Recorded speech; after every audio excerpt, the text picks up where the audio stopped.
जय जय श्री राधे। साथियों, आज हम ब्रज 84 कोस की परिक्रमा के उस मुकाम पर पहुंच चुके हैं जहां पर राजस्थान की सीमा प्रारंभ होती है। ये आप देख रहे हैं, ऐतिहासिक ब्रज 84 कोस परिक्रमा में पधारने पर आपका हार्दिक स्वागत है। अब यहाँ पर अगर आप देखेंगे तो इधर की तरफ है पूंछरी का लौटा, जो गोवर्धन में जाके मिल जाता है। अगर आप इधर की तरफ देखेंगे तो यहाँ पर ये लिखा हुआ है भरतपुर, और अगर आप सीधे चले जाएंगे तो गोवर्धन। तो हम अब आपको लेके चलते हैं ब्रज 84 कोस की परिक्रमा में। बिल्कुल गोवर्धन के पास में होके निकल के जाएगी ये परिक्रमा। ये देख रहे हैं, यहाँ पर जो यात्रा है वो लगातार चल रही है भक्तों की। तो हम आपको लेकर चलते हैं और कराते हैं ब्रज 84 कोस के अद्भुत दर्शन। तो अभी हम यहाँ से कौथरा पहुँचेंगे और कौथरा से ही आगे की यात्रा हम प्रारंभ करेंगे। तो आप भी चलें और आप इस यात्रा को बीच में न छोड़ें, क्योंकि बीच में छोड़ने से अपराध लगता है। आप हमारे इस वीडियो को अंत तक देखें। राधे राधे, बांके बिहारी लाल की जय। तो साथियों, हम राजस्थान की सीमा में आ चुके हैं और चलते हैं आगे की यात्रा करने के लिए। अब इस यात्रा में हमें मिलेंगे 4 धाम। जी हाँ, आप जो सुना 4 धाम, वो हमारे ब्रज में भी 4 धाम हैं, जिसमें केदारनाथ, बद्रीनाथ धाम और यमुनोत्री, गंगोत्री, लक्ष्मण झूला, और यहाँ पर अनेकों ऐसे अद्भुत स्थान हैं जो पूरे विश्व मंडल में जितने भी तीर्थ हैं वो सभी तीर्थ हमारे ब्रज मंडल में निवास करते हैं चतुर्मास में। तो उन्हीं की हम परिक्रमा कर रहे हैं। तो अब हम यहाँ से पहुँचेंगे बहेज, और बहेज से पहुँचेंगे डीग, और डीग से पहुँचेंगे फिर राजस्थान के 4 धाम में। तो अब हम चलते हैं और हम आपको, अब कार्तिक मास चल रहा है, उस कार्तिक मास की महिमा आपको बताते हैं। इस कार्तिक मास की महिमा को आप बिल्कुल ध्यान पूर्वक सुने, क्योंकि इसकी कथा को सुनने से ही हमारे शरीर में से जितने भी अवगुण होते हैं वो समाप्त हो जाते हैं। तो कार्तिक मास की जो महिमा है वो लिखी हुई है पद्म पुराण में। कार्तिक मास की महिमा, कितनी सुंदर बात कही है। कार्तिक महीने में क्या क्या करना चाहिए। जो मनुष्य कार्तिक मास में शुभ कर्म करता है, पद्म पुराण में व्यास मुनि लिखते हैं, नारद मुनि कहते हैं, जो मनुष्य कार्तिक मास में भजन, यात्रा, मंत्र, जप आदि कर्म करते हैं तो उनके ऊपर यमदूत उनके पास भी आ जाए तो कार्तिक महीने के भजन यात्रा करने वाले मनुष्य से यमदूत दूर भाग जाते हैं। ऐसे दूर भाग जाते हैं जैसे शेर दहाड़ता है और जंगल शांत हो जाता है। ऐसे भक्तों से छोटे मोटे जो पाप हैं वो दूर दूर तक नहीं दिखाई देते हैं, क्योंकि कार्तिक माह में विष्णु भगवान का है। कार्तिक महीना का जो एक बार पालन करे तो वो फल 100 यज्ञ करने पर भी नहीं मिलता है। यज्ञ करने वाला तो स्वर्ग जाएगा, लेकिन कार्तिक मास पालन करने वाला व्यक्ति बैकुंठ को प्राप्त कर लेता है। कार्तिक करने वाला व्यक्ति मौज मारता है। पद्म पुराण में लिखा है, किसी को सीधी बात बताओ तो समझ में नहीं आता है।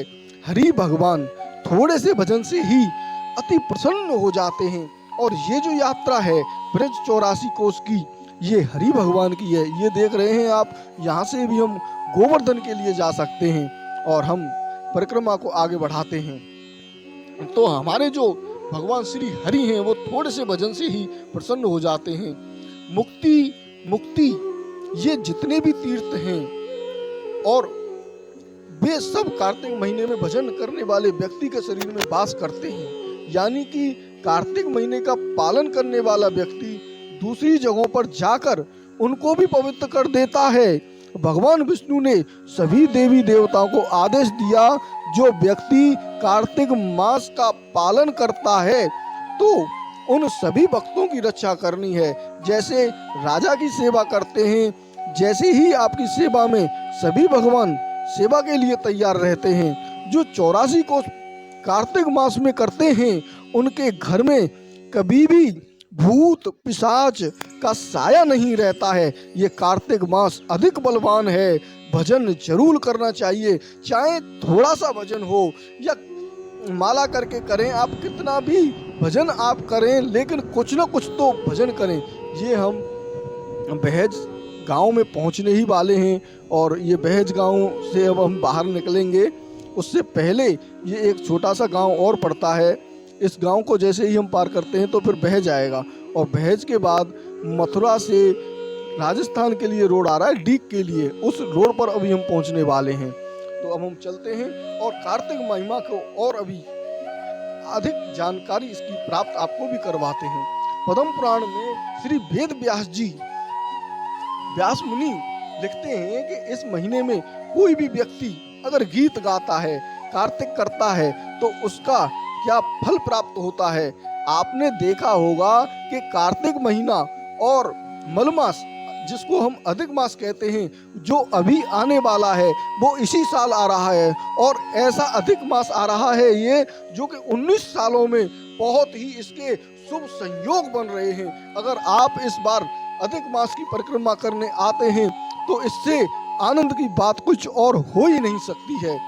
तो अधिक मास में कितनी भी कथाएं होती हैं, कार्तिक महीने में गीत गान से व्यक्ति ने हजारों सालों में जितने भी पाप किए हैं उन पापों से छुटकारा मिल जाता है। यदि कोई व्यक्ति भगवान विष्णु, श्री राम जी और श्री भगवान श्री कृष्ण जी का गान करता है तो हमने देखा है जैसे कहीं पर भी भागवत होती है और बहुत सारे लोग तो माताएं बहनें उस भागवत में नाचने लगती हैं, नृत्य करने लगती हैं और लोटपोट हो जाती हैं, ताली बजाते हैं, सुर से सुर मिलाते हैं। तो उनकी क्या महिमा बताई है, ऐसे लोगों की जो महिमा है कार्तिक मास में वो क्या बताई है। तो वेद व्यास जी ने पद्म पुराण में गाते हुए नाचने की अधिक महिमा बताई है। गीत गाते हुए कोई नृत्य करता है और भगवान के मंदिर में वैसे जैसे जहाँ भागवत होती है वहाँ पहले सभी देवी देवताओं का आह्वान करके उन्हें बुलाया जाता है। और इसी प्रकार आप अपने घर पर भी गाने के साथ साथ नृत्य कर सकते हैं, क्योंकि आपका घर भी मंदिर है। भगवान विष्णु के सामने, कृष्ण जी के सामने नृत्य कर जो लोग करते हैं वे, क्योंकि ये शास्त्रों में लिखा है कि भगवान नारायण के मंदिर में भगवान के लिए कोई भी अगर गीत गाता है, दोनों हाथों को ऊपर करके नृत्य करता है, तो उसका लाभ क्या मिलेगा। 1000 गाय दान करने का जो फल मिलता है उतना ही फल भगवान के सामने दोनों हाथ उठाकर नृत्य करने से मिलता है। भगवान के सामने आप हाथ उठाकर अगर नाचते हैं तो आपको 1000 गाय दान करने का फल मिलता है। बहुत ही अद्भुत किस प्रकार की हमारे कार्तिक मास की महिमा लिखी हुई है। हमारे पुराणों में ये सारी चीजें लिखी हुई हैं, लेकिन हम लोग इनको पढ़ते नहीं हैं, इनसे कुछ ज्ञान प्राप्त नहीं करते हैं। तो 1000 गाय दान करने के बराबर आपको फल प्राप्त हो जाएगा यदि कोई व्यक्ति कृष्ण भगवान और विष्णु भगवान की महिमा को पढ़ता है और पढ़कर किसी को सुनाता है और आनंद करता है। भगवान विष्णु ऐसे व्यक्ति को अपने बाजू में बिठा लेते हैं और अधिक से अधिक आनंद करवाते हैं और करते भी हैं। तो ऐसा कार्य जो आप इस महिमा को सुन रहे हैं तो आपको कितनी अद्भुत प्रसन्नता हो रही होगी। ये आप कुंड देख रहे हैं, ये हम इस गांव में बहज में पहुंच चुके हैं। अब कुछ ही देर में हम डीग के लिए, मथुरा से डीग के लिए एक रोड जा रहा है जो अलवर के लिए जाता है, उसी रोड पर अब हम पहुंचने वाले हैं।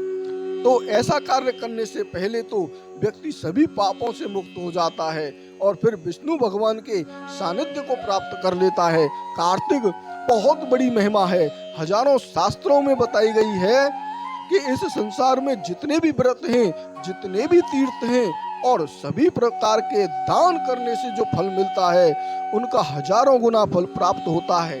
कार्तिक मास में अगर ब्रज 84 कोस की परिक्रमा और कार्तिक मास का पालन प्राप्त जो व्यक्ति करता है वो व्यक्ति धन्य हो जाता है और कृतकृत्य हो जाता है और वो सदा पूजनीय हो जाता है। उस भक्त का जन्म सिद्ध हो जाता है और जीवन उसका धन्य हो जाता है। उस भक्त का जीवन सफल हो गया।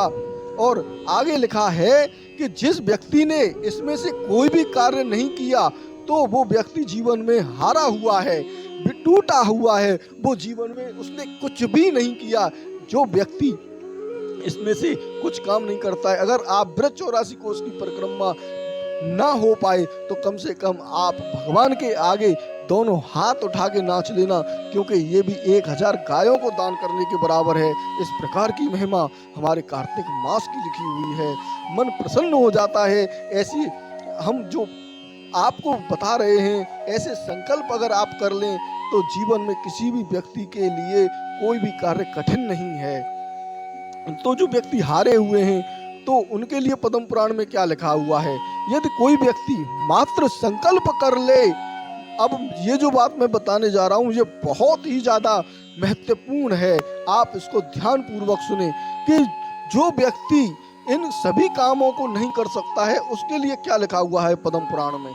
तो उसके लिए लिखा हुआ है कि कार्तिक मास में जो व्यक्ति संकल्प कर ले कि मैं कल से कार्तिक मास का पालन करूंगा, तो मनुष्य के शरीर में जितने भी पाप होते हैं वे थर थर कांपने लगते हैं कि ये व्यक्ति कल से कार्तिक मास का पालन करेगा और अब हम कहाँ जाएंगे, किसके पास रहेंगे। वो पाप जिस आदमी के शरीर में होते हैं वो कांपने लगते हैं और इतने ज्यादा कांपते हुए वो शरीर से भाग जाते हैं, हमारे शरीर में से वो निकल जाते हैं।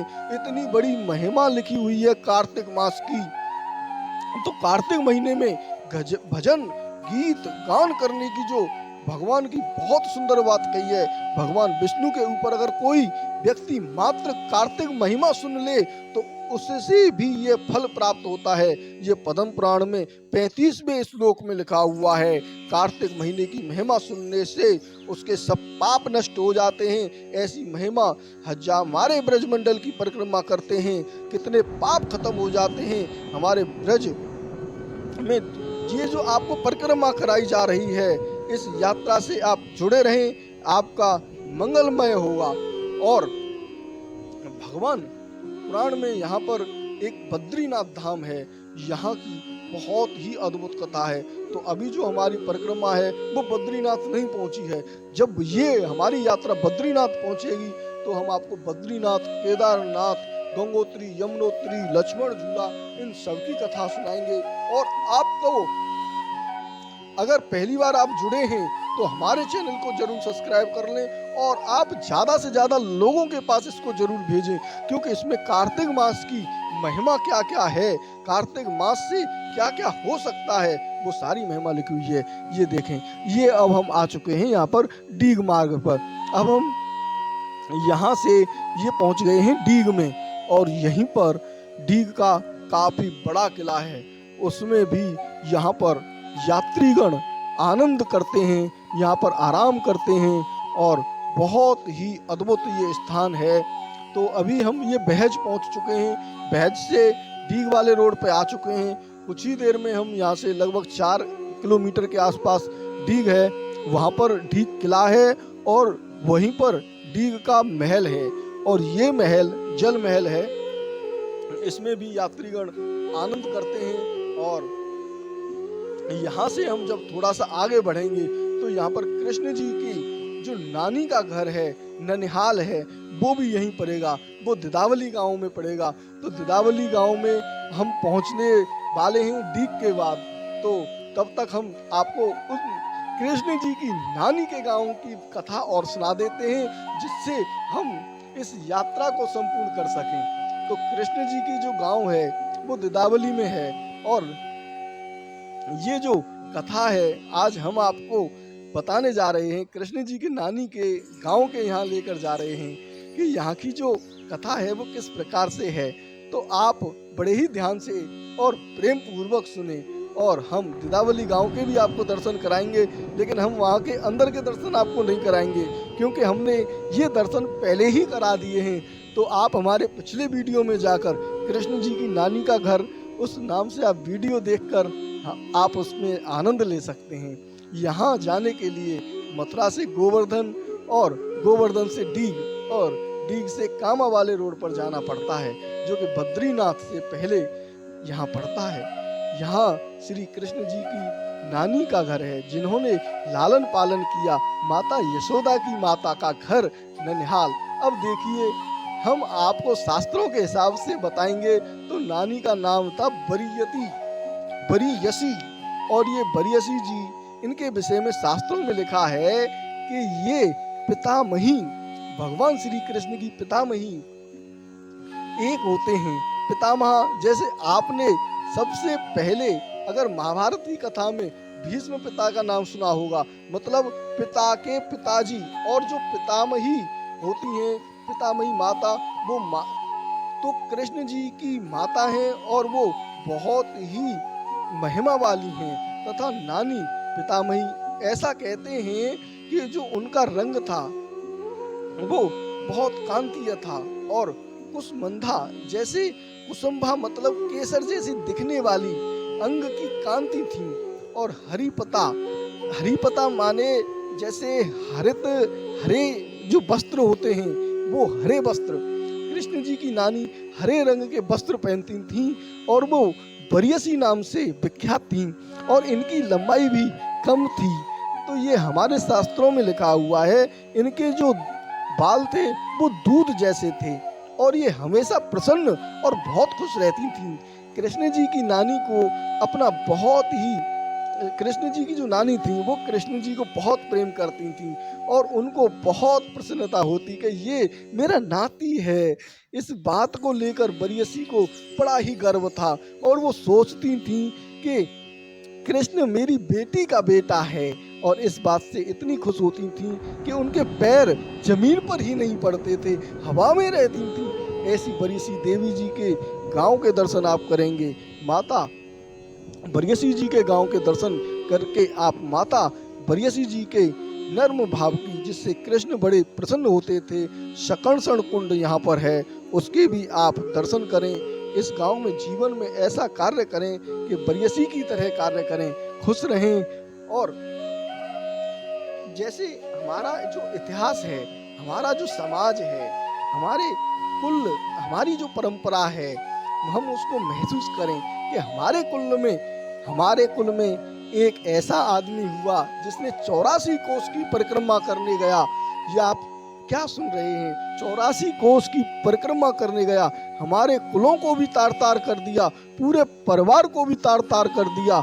इस प्रकार की महिमा हमारे शास्त्रों में लिखी हुई है ब्रज 84 कोस की, कि अगर आपने इस यात्रा को किया, 84 कोस की यात्रा को किया, तो जहां से आपका खून का संबंध है, या वो व्यक्ति हैं या नहीं है, उनको भी आप तार तार कर दोगे। ये 22 पीढ़ियों तक का, आप अगर एक बार ब्रज 84 कोस की यात्रा करते हैं तो 22 पीढ़ियों का उद्धार करते हैं। ऐसी महिमा यहाँ पर बताई है। अभी हमने पीछे 33 कोटि देवताओं का एक मंदिर है बरसाने में, उसके आपको दर्शन कराए थे, उसमें भी हमको यही बात बताई थी। तो आप 33 कोटि देवता का जो मंदिर है उसके दर्शन करके आप पूरी बात उन महाराज की सुने, बहुत ही अद्भुत जीवन बदल देने वाली बात उन्होंने बताई है। तो आप अगर इस ब्रज 84 कोस की परिक्रमा को करते हैं तो आप अपने कुल को धन कर सकते हैं, धन्य धन्य हो जाएगा आपका परिवार। ये जो आप देख रहे हैं, ये हम डीग शहर के अंदर आ चुके हैं। कुछ ही क्षणों में हम यहाँ पर पहुँचेंगे और आपको दिखाएंगे उस महल को और उस किले को। इस किले के ऊपर ऐसी ऐसी तोहफें रखी हुई हैं जो कि दिल्ली तक की मार कर सकती थी। और ये किला एक ऐसा किला है कि यहाँ पर कभी भी जो मुगल थे उन्होंने आक्रमण नहीं कर पाए, वो कभी जीत नहीं पाए इस किले को, लेकिन एक बार धोखे से इस किले को जीत लिया गया, क्योंकि इसके अंदर जो गोले थे, जो बम के गोले होते हैं, उसकी जगह बाजरे को काला करके, काजल से काला करके उस बाजरे का बारूद बना दिया और ये धोखा हो गया, जिसकी वजह से वो जो यहाँ पर अंग्रेज थे उन्होंने इस किले पर कब्जा कर लिया। तो इस प्रकार का ये देखें आप, यही वो किला है जो आप सामने देख रहे हैं। इसके ऊपर तोप भी रखी हुई है, ये काफ़ी बड़ी तोप रखी हुई है। और ऐसे ही इस किले के चारों तरफ किले में यहाँ तोपें रखी हुई हैं। और ये जो किला है ये हजारों वर्ष से इसी प्रकार से पानी में खड़ा हुआ है और इसकी जो दीवारें हैं वो लगभग इतनी बड़ी हैं कि लगभग इस पर 4 कारें एक साथ चल सकती हैं। इतनी चौड़ी इसकी दीवारें हैं।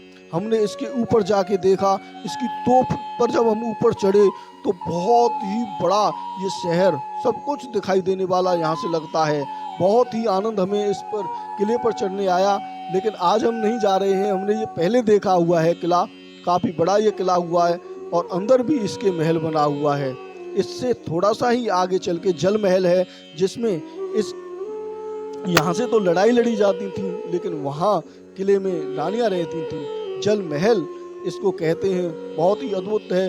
थोड़े से दर्शन आपको उस जल महल के भी कराएंगे, क्योंकि हम आपको करा रहे हैं इस समय पे यात्रा, वो भी 84 कोस की। तो अब हम आपको आगे बताते हैं कि अगर आप बृहद 84 कोस यात्रा करते हैं तो आप ऐसा काम करेंगे कि आपको पर इतिहास भी गर्व करेगा, आपको महसूस होगा, गर्व महसूस होगा अपने आप पर कि आपने कुछ किया है। उसके लिए शास्त्रों में वेद व्यास जी ने लिखा है कि भगवान श्री कृष्ण की भक्ति करें इस दुनिया में, चाहे लाखों करोड़ों रुपया आपके पास हो। ये देखें, यही जल महल है, आप पीछे देख रहे हैं। यहाँ पर ही इस महल के लिए एंट्री होती है, लेकिन हम यहाँ नहीं जा रहे हैं। हम चलते हैं परिक्रमा मार्ग में, आगे बढ़ते हैं। चाहे आपके पास करोड़ों रुपया हो, चाहे आज आपको याद रखेंगे लोग, कल भूल जाएंगे, लेकिन एक से एक आदमी आए और चले गए। हजारों साल की इस प्रकृति में हम लोग 50-100 साल के मेहमान बनकर आए हैं। और सहस्त्रबाहु 10 भुजाओं वाला भी था, और काल के प्रभाव से वो कुछ नहीं बचा, उसका सब कुछ खत्म हो गया। अगर हम भजन करते हैं, भक्ति करते हैं, तो युगों युगों तक भक्त की कीर्ति अमर हो जाती है। इस प्रकार अगर कृष्ण जी की नानी बरियसी के प्रभाव को देखें तो जीवन में अभिमान तो है, लेकिन सब के जीवन में तो अभिमान होता ही है। और बरियसी जैसा आप अभिमान करें कि कृष्ण मेरी बेटी का बेटा है, कि कृष्ण हमारे भगवान हैं, खूब अभिमान करें। कृष्ण मेरे पिता हैं, भाई हैं, ईश्वर हैं, मेरे कर्ता हैं, मेरे धर्ता हैं, मेरे हरता हैं, मुझे कोई नहीं डिगा सकता। हनुमान जी जो अभिमान था कि मेरे श्री राम रघुनंदन हैं, मैं उनका दास हूँ, मैं उनका सेवक हूँ, दोनों तरह से बहुत सुंदर सीख मिलती है कि भगवान का मैं दास हूँ। ये अभिमान होना बहुत बड़ी भक्ति है। जब ये भक्ति है तो खूब अभिमान से बोलो कि मैं कृष्ण और श्री राम का दास हूँ। लेकिन हरि के दास बनने से वह भक्ति हो जाएगी। तो जिस गांव में हम आज जा रहे हैं, वहाँ नरसिंह भगवान जी का बहुत ही सुंदर श्वेत वर्ण के दर्शन हैं। अभी तो हम डीग में ही हैं और अगले पार्ट में हम पहुँचेंगे और आपको कृष्ण जी की नानी के घर के भी दर्शन आपको बाहर से कराएंगे। अंदर तो हम जाएंगे नहीं, क्योंकि अगर हम अंदर चले गए तो काफ़ी ज़्यादा समय लग जाता है हमें दर्शन करवाने में, क्योंकि वहाँ जाते हैं फिर उसके बारे में संपूर्ण जानकारी आप लोगों को भी देते हैं। तो हम इस बृहद 84 कोस की जो 250 किलोमीटर से भी ज़्यादा की है, लगभग 268 किलोमीटर की है, इस यात्रा को हम आपको पूरी नहीं करा पाएंगे। हम जब ये यात्रा प्रारंभ होगी तब आपको बीच बीच में हर जगह के दर्शन कराएंगे। तो आप हमारे इस वीडियो को ज़्यादा से ज़्यादा लोगों के पास भेजना, क्योंकि इस वीडियो में कार्तिक मास में क्या क्या होता है और उसको करने से क्या लाभ प्राप्त होता है वो आपने जाना। अब आप थोड़ा सा पुण्य का काम करें और दूसरे लोगों के पास शेयर जरूर करें, और कमेंट में हमें ज़रूर बताएं कि आपको ये वीडियो कैसा लगा, आपको ये यात्रा कैसी लग रही है। अगर आपने पीछे की हमारी वीडियो नहीं देखी है तो वो भी आप ज़रूर देख लें, क्योंकि इस तरीके का ये डीग से बाहर कुंड है, बहुत ही अद्भुत कुंड। ये देखें आप, इस कुंड का नाम तो अभी हम आपको नहीं बता पा रहे हैं, लेकिन अब हमारा जो वीडियो है वो समाप्त होने वाला है और आपको पार्ट नंबर 6 में आगे की ये कथा यहाँ से सुनाई जाएगी। आप हमारे पार्ट नंबर अब 6 को देखें, जिससे यहाँ की जो यात्रा है वो आप संपूर्ण करेंगे। राधे राधे, बांके बिहारी लाल की।